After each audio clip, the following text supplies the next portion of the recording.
ನಮಸ್ತೆ ವೀಕ್ಷಕರೇ, ನಾನು ನಿಮ್ಮ ತನುಜಾ ಕೆಬಿ, ಪಾರಂಪರಿಕ ವೈದ್ಯ, ಯೋಗವನ ಬೆಟ್ಟ, ಚಿತ್ರದುರ್ಗ.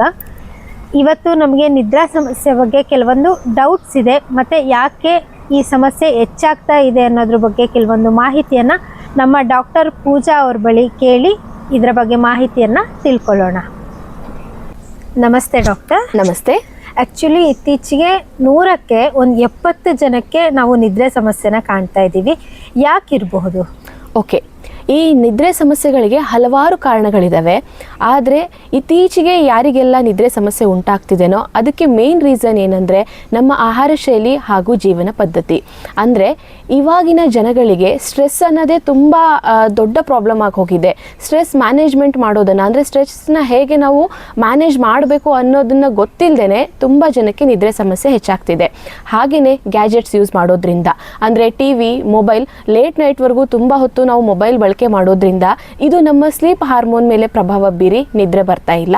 ಹಾಗೆ ತುಂಬ ಜನ ಹಾಸಿಗೆಗೆ ಹೋಗಬೇಕಾದ್ರೆ ತುಂಬ ಆಲೋಚನೆಗಳನ್ನು ಇಟ್ಕೊಂಡು ಆಫೀಸ್ ವರ್ಕನ್ನು ಕೂಡ ತಲೆಯಲ್ಲಿ ತಗೊಂಡು ಆಮೇಲೆ ಹಾಸಿಗೆಗೆ ಹೋದರೆ ಅದು ಕೂಡ ನಿಮ್ಮ ನಿದ್ದೆನ ಹಾಳು ಮಾಡ್ತಾ ಹೋಗುತ್ತೆ.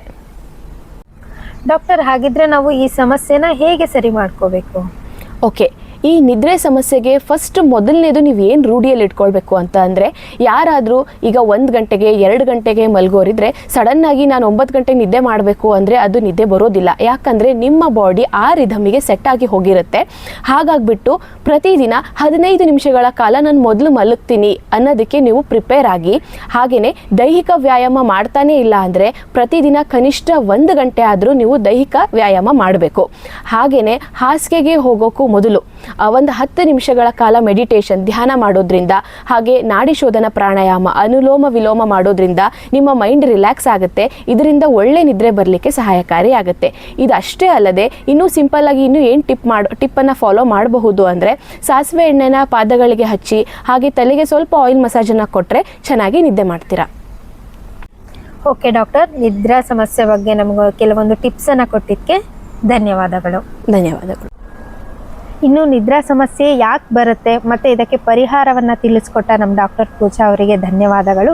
ಇದೇ ರೀತಿ ಅನೇಕ ಸಮಸ್ಯೆಗಳಿಗೆ ನಮ್ಮ ಯೋಗವನ ಬೆಟ್ಟ ಚಿತ್ರದುರ್ಗದಲ್ಲಿ ನಾವು ಚಿಕಿತ್ಸೆಯನ್ನು ನೀಡ್ತೀವಿ. ಯಾರಿಗೆಲ್ಲ ಸಮಸ್ಯೆ ಇರುತ್ತೆ, ಯಾರಿಗೆಲ್ಲ ಆಸಕ್ತಿ ಇರುತ್ತೆ ಅಂಥವರು ಒಮ್ಮೆ ಯೋಗವನ ಬೆಟ್ಟ ಚಿತ್ರದುರ್ಗಕ್ಕೆ ಭೇಟಿ ನೀಡಿ ಈ ನಿಮ್ಮ ಸಮಸ್ಯೆಗೆ ಸೂಕ್ತ ಚಿಕಿತ್ಸೆಯನ್ನು ಪಡ್ಕೊಳ್ಳಿ. ಮುಂದಿನ ವಿಡಿಯೋದಲ್ಲಿ ಮತ್ತೊಂದು ಮಾಹಿತಿಯೊಂದಿಗೆ ಬರ್ತೀವಿ. ಧನ್ಯವಾದಗಳು.